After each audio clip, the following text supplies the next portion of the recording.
தமிழகம் தழுவிய அளவில் குறிப்பாக தென் மாவட்டங்களில் அடுத்தடுத்து கொலை செய்யப்படுவது நீடிக்கிறது. இன்றைக்கு ஒரு அரசியல் தலைவர் அவருடைய இல்லத்தருகேயே கொல்லப்பட்டிருக்கிறார். இது காவல்துறைக்கும் தமிழ்நாடு அரசுக்கும் விடுக்கப்பட்டிருக்கிற ஒரு சவால். கூலிப்படை கும்பலை, சாதியவாத கும்பலை, கொலைகார கும்பலை அடையாளம் கண்டு அவர்களை கட்டுப்படுத்த தவறினால் அரசுக்கு மேலும் இதனால் களங்கம் ஏற்படும் என்பதை விடுதலை சிறுத்தைகள் கட்சி சுட்டிக்காட்டுகிறது. பகுஜன் சமாஜ கட்சியின் மாநில தலைவரும் என் அன்பு சகோதரருமான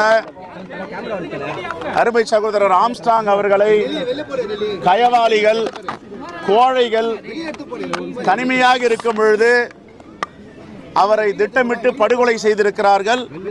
காங்கிரஸ் பேரியக்கம் வன்மையாக கண்டிக்கிறது. இதில் யார் ஈடுபட்டிருந்தாலும் ஏற்கனவே சரண்டர் ஆகியிருக்கும் கொலையாளிகள் மீது யாருக்கும் இங்கு நம்பிக்கை இல்லை. இதற்கு பின் யார் குற்றவாளி இருக்கிறார்கள், பின்புலம் என்ன என்பதை ஆராய வேண்டும். உண்மையான குற்றவாளிகளை நாட்டிற்கு தெரியப்படுத்த வேண்டும்.